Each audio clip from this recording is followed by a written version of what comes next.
Hello વિદ્યાર્થી મિત્રો, હું છું Jagdish Kapuriya, doctor Subhash technical campus Junagadh. આપણે વાત કરી રહ્યા હતા એપ્લાઇડ કેમેસ્ટ્રીમાં unit 3 corrosion of metal and its prevention, એટલે કે ધાતુનું ક્ષારણ અને તેમનું રક્ષણ. આજનો આપણો ટોપિક છે method of reduce corrosion part 3, એટલે કે ક્ષારણ ઘટાડવાના ઉપાયોમાં ત્રીજો ભાગ. હવે આપણે આગળ જો કે આખો ક્વેશ્ચન છે કમ્બાઇન્ડ ક્વેશ્ચન છે, પણ આપણે એમને જુદા જુદા વિભાગમાં છે વર્ગીકૃત કરીએ છીએ અથવા તો પાડીએ, જુદા ભાગ પાડીએ છીએ. એનું કારણ છે કે થોડુંક બધા પોઈન્ટ છે એ થોડાક જુદા થઈ જાય. અહીંયા આપણે આગળ જે છે એ બે ભાગ જોઈ ગયા, જેમાં ભેજથી થતું ક્ષારણ જે છે એમને કેવી રીતે અટકાવી શકાય, તો ભેજને દૂર કરીને, વાતાવરણને સુધારીને, નિરોધકો વાપરીને અથવા તો ધાતુના ગુણધર્મો સુધારીને આપણે ક્ષારણ ઘટાડી શકીએ. હવે પછી જે ક્ષારણ છે એ છે ધાતુના ગુણધર્મો સુધારીને આપણે પહેલાં ચાર કમ્પ્લીટ કર્યા. આજે છે આપણે પાંચમું ભણવાનું છે રક્ષિત સ્તરોનો ઉપયોગ કરીને ક્ષારણ કેવી રીતે ઘટાડી શકાય એ આજે જોવાનું છે, જેને આપણે યુઝ ઓફ પ્રોટેક્ટિવ લેયર કહીશું. તો ધાતુનો ઉપયોગ જે જગ્યા પર થતો હોય ત્યાંનું વાતાવરણમાં ભેજ અથવા તો પ્રવાહી માધ્યમ ક્ષારણ માટે જવાબદાર હોય છે. આથી જો ધાતુઓ અને વાતાવરણનો સંપર્ક ઘટાડવામાં આવે તો ક્ષારણથી બચી શકાય. આ માટે ધાતુ પર જુદા જુદા આવરણ ચડાવવામાં આવે છે. આ માટે નીચે મુજબની પદ્ધતિઓ વપરાય છે. હવે રક્ષિત સ્તરોનો ઉપયોગ જ્યાં કરવાનો છે ધાતુ ઉપર, તો એમના માટે પણ જુદી જુદી પદ્ધતિઓ છે. ક્ષારણ ન થાય એટલા માટે જુદા જુદા સ્તર ચડાવવાના છે. તો આ સ્તર ચડાવવા માટેની પણ જુદી જુદી પદ્ધતિઓ છે. કેટલી છે? તો કે જુદી જુદી 6 પદ્ધતિઓ છે. પહેલું છે હોટ ટીપિંગ, એમના પછી છે ધાતુ છંટકાવ પદ્ધતિ, એમના પછી છે મેટલ ક્લેડિંગ, સિરીડાઇઝિંગ, ઇલેક્ટ્રોપ્લેટિંગ અને છેલ્લે છે કાર્બનિક અને અકાર્બનિક પદાર્થોના પડ. તો એક પછી એક આપણે છે જોતા જઈશું. આ જુદી જુદી ધાતુ છે આપણી સામે છે. કોપર છે, લેડ છે, ટીન છે, નિકલ છે, સ્ટીલ છે, લોખંડ જેને કહીએ, ઝિંક છે. આવી જુદી જુદી ધાતુઓ છે અને આ દરેક ધાતુઓ ઉપર આપણે એમનું ક્ષારણ ન થાય એ બીજા ધાતુના જ્યારે સંપર્કમાં આવે છે અથવા તો ભેજના સંપર્કમાં આવે છે કે પ્રવાહીના સંપર્કમાં આવે છે ત્યારે એમનું ક્ષારણ થાય છે. તો આ ક્ષારણ ન થાય એટલા માટે આપણે એમની ઉપર જુદી જુદી પદ્ધતિઓ છે એપ્લાય કરશું, જુદા જુદા લેયર છે ચડાવશું. પહેલું છે હોટ ટીપિંગ પદ્ધતિ.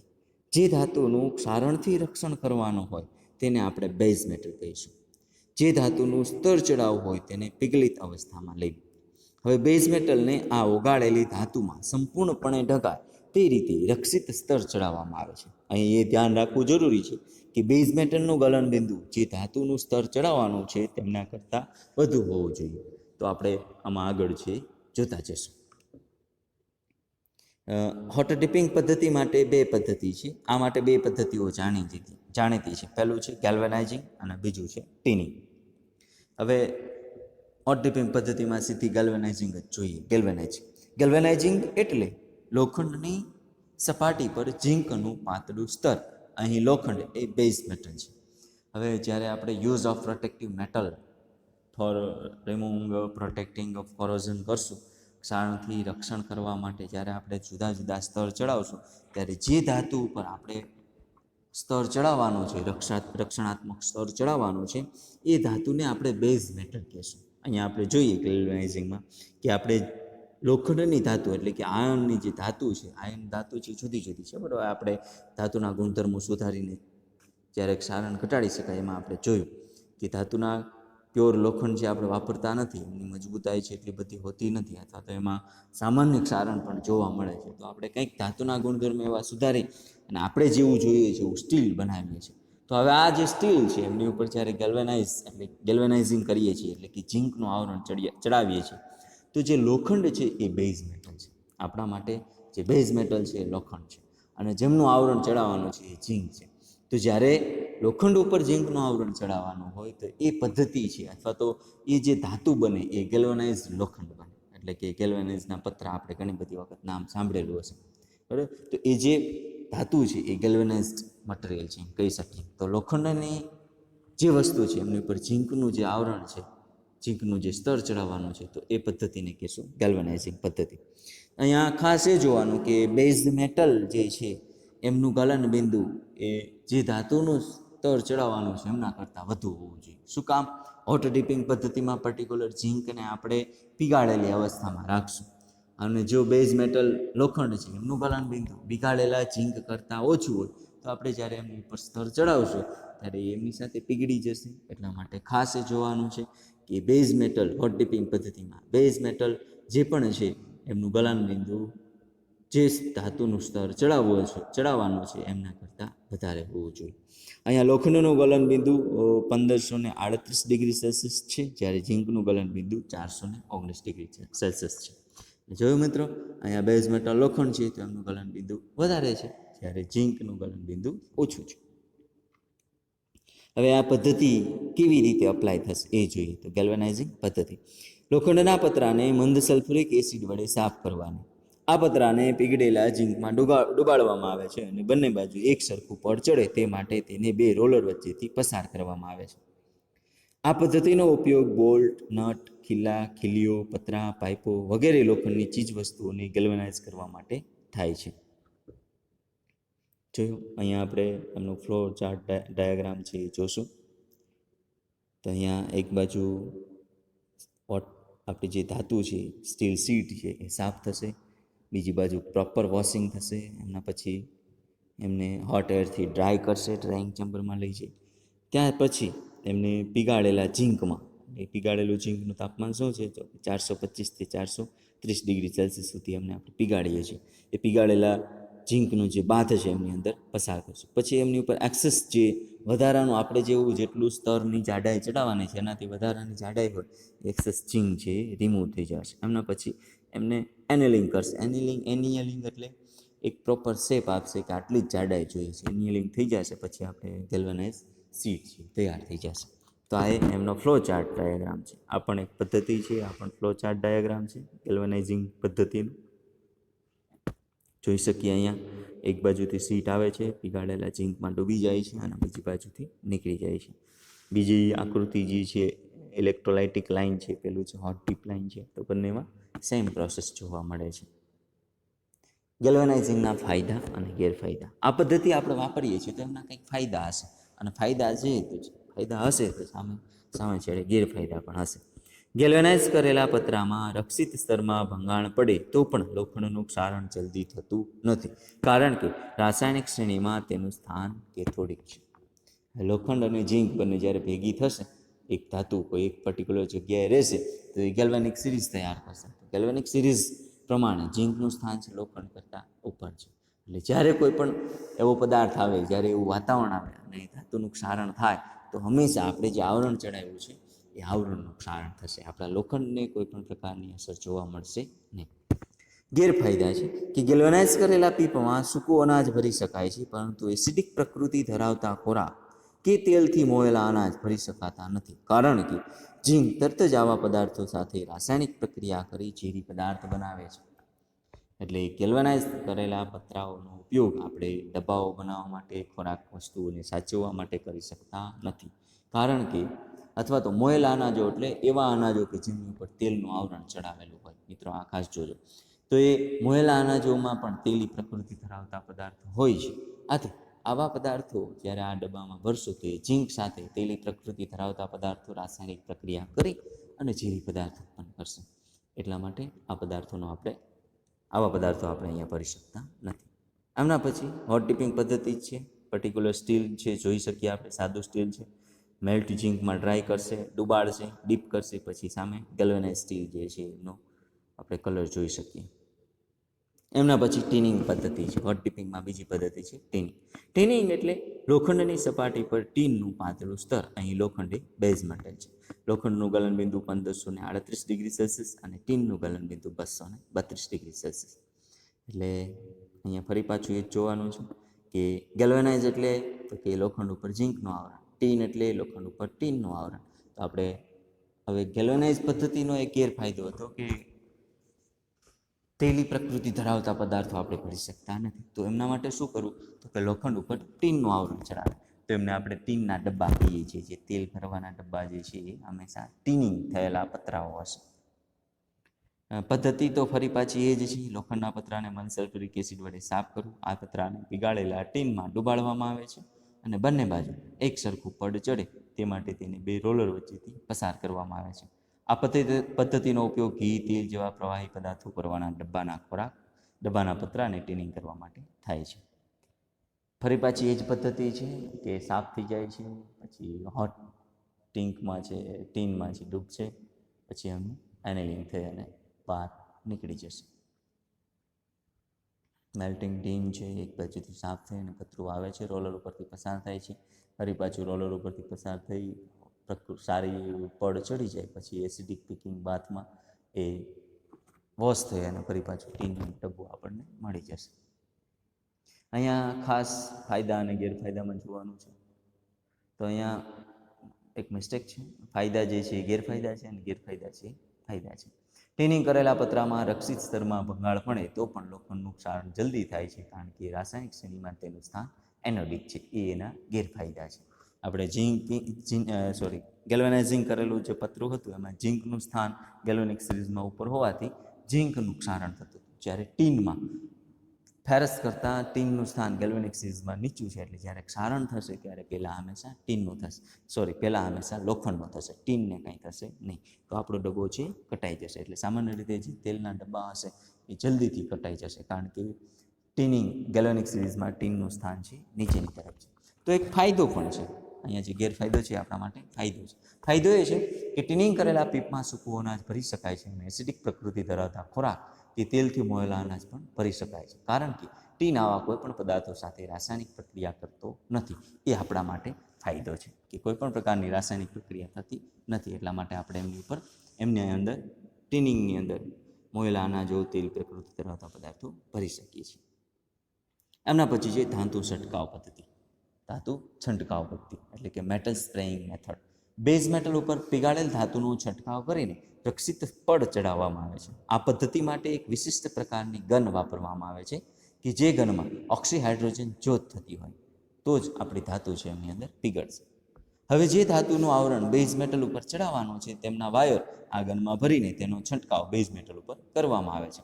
એલ્યુમિનિયમ, ઝીંક, એસન, ટીન જેવી ધાતુઓનો ઉપયોગ કરી યંત્રોના કેટલાક ભાગો અને બનાવેલી ચીજ વસ્તુ ઉપર રક્ષિત પડ ચડાવવા માટે આ પદ્ધતિ ઉપયોગમાં લેવામાં આવે છે.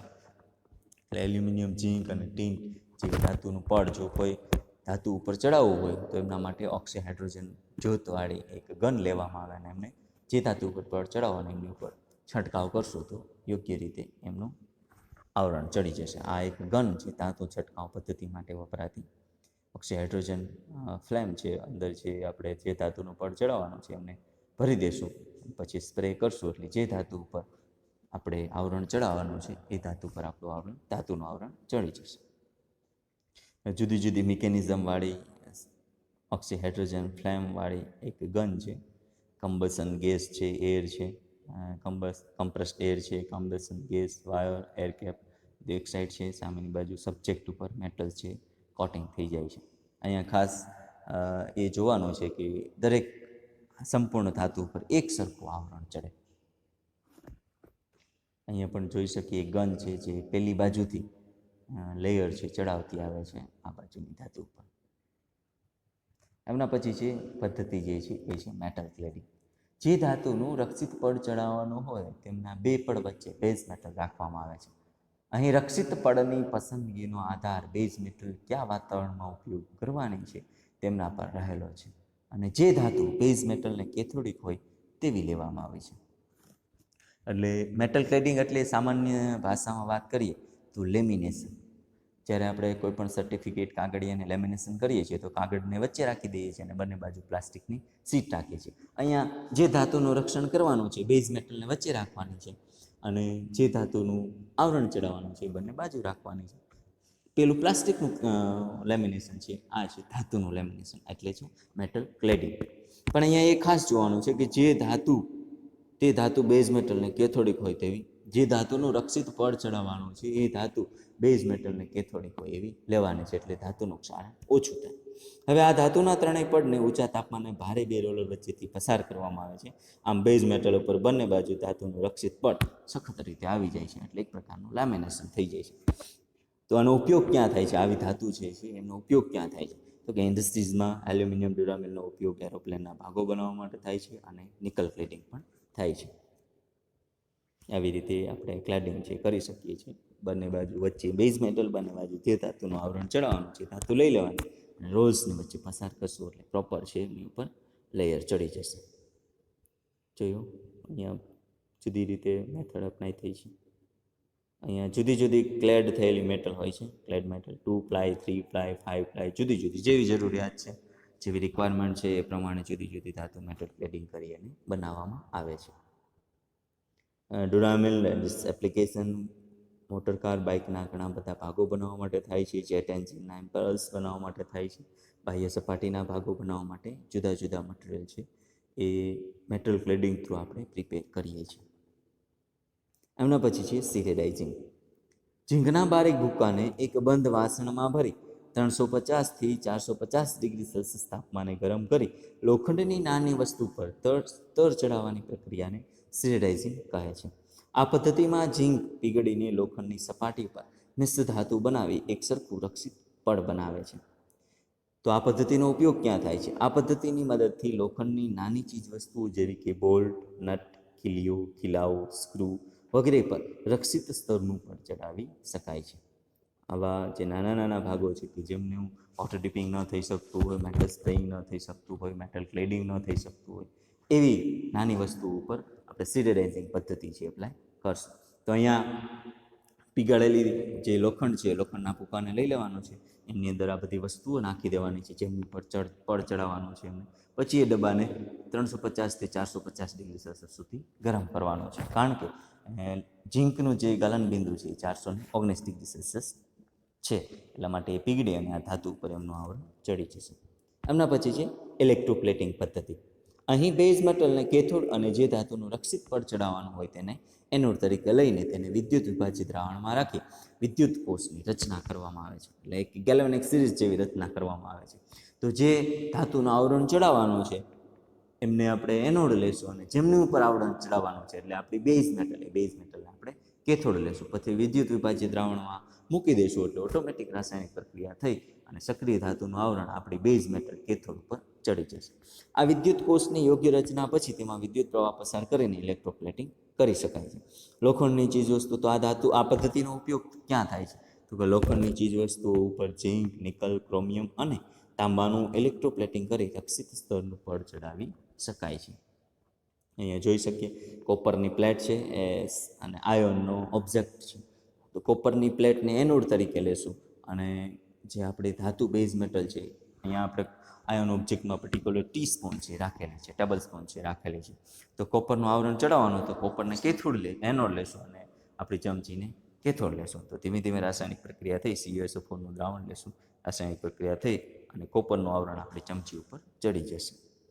અહીંયા આપણે ટી સ્પોટ લીધો છે કેથોડ તરીકે અને સિલ્વર એનોડ તરીકે લીધેલું છે. એટલે ધાતુની જે કીટલી છે એમને ચાંદીનું આવરણ ચડાવવું હોય તો એમને કેથોડ તરીકે લઈ અને પેલી બાજુ સિલ્વર એનોડ રાખી દઈશું, રાસાયણિક પ્રક્રિયા કરશું એટલે ધીમે ધીમે આખી કીટલી છે એમની ઉપર ચાંદીનું આવરણ ચડી જશે. અહીંયા ચાવી રાખેલી છે ઓબ્જેક્ટ તરીકે, કેથોડ બેઝ મેટલ તરીકે કોઈ પણ એક ચાવી છે, એમની ઉપર કોપર છે એમનું આવરણ ચડાવવું છે તો વિદ્યુત રાસાયણિક કોષ તૈયાર કરી વિદ્યુત દ્રાવણ મૂકી વિદ્યુત પ્રવાહ પસાર કરશું એટલે ચાવી ઉપર કોપરનું આવરણ સંપૂર્ણ રીતે ચડી જશે, છૂટી જશે. અહીંયા ફરી બાજુ સ્પૂન લીધી છે, એમની ઉપર સિલ્વર છે, ચાંદીની ચમચી બનાવી છે. તો અહીંયા ખાસ એ જોજો કે અહીંયા થોડીક ભૂલ રહી ગઈ છે. ચમચી છે એને સંપૂર્ણ રીતે ડીપ થાય એવી રીતે રાખવાની છે, આખી ડૂબી જાય એવી રીતે રાખવાની. રાસાયણિક પ્રક્રિયા ચાલુ કરશું એટલે ચાંદીનું આવરણ છે આપણી ચમચી ઉપર ચડી જશે. એમના પછી છે કાર્બનિક અને અકાર્બનિક પદાર્થોના પડ. તો રક્ષિત સ્તરોનો ઉપયોગ કરીને ધાતુનું ક્ષારણ કેવી રીતે અટકાવી શકાય એમાંની આ છેલ્લી પદ્ધતિ છે. રક્ષિત પડ ચડાવવાની ઉપરની બધી પદ્ધતિઓ ઉપરાંત બેઝ મેટલ ઉપર અકાર્બનિક અને કાર્બનિક પદાર્થોના પડ ચડાવી ક્ષારણ સામે રક્ષણ મેળવી શકાય છે. આ આગળની બધી પદ્ધતિ થઈ ગઈ હોય, આમ છતાં પણ આપણે ધાતુ ઉપર કાર્બનિક અને અકાર્બનિક પદાર્થોના પડ ચડાવી અને ધાતુનું ક્ષારણ અટકાવી શકીએ છીએ. ઉદાહરણ તરીકે પેઇન્ટ્સ, ઇનેમલ્સ, લેકર્સ વગેરેનું ધાતુ ઉપર રક્ષિત પડ ચડાવી ક્ષારણ સામે રક્ષણ મેળવી શકાય છે. એટલે આપણે પેઇન્ટ કરીએ છીએ, કલર કરીએ છીએ, ઇનેમલ્સ ચડાવીએ છીએ અથવા તો લેકર્સ લગાવીએ છીએ, જેને આપણે વાર્નિશ લગાવીએ છીએ, તો આવા જુદા જુદા પડ ચડાવીને આપણે ધાતુનું ક્ષારણ અટકાવી શકીએ. લોખંડની સપાટી પર ફેરિક ઓક્સાઇડનું સ્તર લગાવીને તેનું રક્ષણ કરી શકાય છે. આવી જ રીતે ઝીંક, એલ્યુમિનિયમ, લેડ જેવી ધાતુ પર ઓક્સાઇડના સ્તર લગાવી તેનું રક્ષણ મેળવી શકાય છે. શું કામ ઓક્સાઇડના સ્તર? તો કે લોખંડ, એલ્યુમિનિયમ, ઝીંક, લેડ આ બધી ધાતુઓ જ્યારે વાતાવરણમાં રહેલી ભેજ સાથે રાસાયણિક પ્રક્રિયા કરી અને કટાશે ત્યારે એમના ઓક્સાઇડ બનાવશે. તો જે ધાતુ કટાય અને બનાવવાનો છે એમનું જ આપણે ઉપરનું આવરણ લગાવી. હવે જે કાટ છે કાટનું આવરણ લગાવવાની વાત છે. એટલે આવું આવરણ લગાવી દઈએ તો હવે ઓલરેડી ત્યાં કાટ જ છે એટલે અંદરની ધાતુ છે એ કટાશે નહીં. અહીંયા જોઈ શકીએ મેગ્નેશિયમ ઉપર મેગ્નેશિયમ ઓક્સાઇડ લગાવેલો છે, એલ્યુમિનિયમ ઉપર એલ્યુમિનિયમ ઓક્સાઇડ લગાવેલો છે, ફેરસ ઉપર ફેરસ ઓક્સાઇડ લગાવેલો છે. એટલે ઉપર જે કાટ બનવાનો છે એ જ વસ્તુનું આવરણ ચડાવી દઉં તો હવે પછી કોઈ પણ વસ્તુ કાટશે જ નહીં. અહીંયા એલ્યુમિનિયમ ઉપર પ્રોટેક્ટિવ ઓક્સાઇડ સરફેસ છે ચોંટાડેલી છે, ઝીંક ઉપર ઝીંકનું આવરણ છે એ લગાવેલું છે. અહીંયા આપણે કલર કરીએ છીએ જુદા જુદા કાર્બનિક અને અકાર્બનિક પદાર્થો ધાતુ ઉપર કે જેથી એમનું થોડા વર્ષો સુધી ક્ષારણ થાય નહીં. અહીંયા રસ્ટ એલમ છે જે આપણે વાત કરીએ એમના ઓક્સાઇડ લગાવી દઈએ, હાઇડ્રોક્સાઇડ લગાવી દઈએ, જુદા જુદા જે વસ્તુ ધાતુના ક્ષારણ થઈને બનવાની છે એ જ વસ્તુ આપણે એની ઉપર લગાવી દઈએ કે જેથી હવે ક્ષારણ થાય નહીં. તો વિદ્યાર્થી મિત્રો, ધાતુના ક્ષારણ ઘટાડવાના ઉપાયોમાં પાંચમો ઉપાય જે છે રક્ષિત સ્તરોનો ઉપયોગ કરીએ. એમાં જુદી જુદી પદ્ધતિ છે. વોટર ડિપિંગ પદ્ધતિ, એમાં બે પદ્ધતિ મેથડ છે, ગેલ્વેનાઇઝિંગ અને ટેનિંગ. એના પછી મેટલ સ્પ્રેઇંગ છે, મેટલ ક્લેડિંગ છે, સિરિડાઇઝિંગ છે, ઇલેક્ટ્રોપ્લેટિંગ છે, કાર્બનિક અને અકાર્બનિક પદાર્થોના પડ છે. તો આવી રીતે આપણે ક્ષારણ છે અને સૌથી વધારે ઉપયોગી કોઈ હોય તો આ પદ્ધતિ દ્વારા આપણે ધાતુનું સારું એવું ક્ષારણ છે અટકાવી શકીએ છીએ. ઓકે વિદ્યાર્થી મિત્રો, તો આ હતું ક્ષારણ ઘટાડવાના ઉપાયોમાં ભાગ ત્રીજો. હવે પછી ભાગ ચોથામાં આપણે આ ક્વેશ્ચનનો અંત લઈ આવી દઈશું. જુદી જુદી 7 મેથડ છે. હવે છેલ્લા ભાગમાં આપણે 5મી અને 6ઠ્ઠી મેથડ જોશું. ત્યાં સુધી આવજો. Bye bye.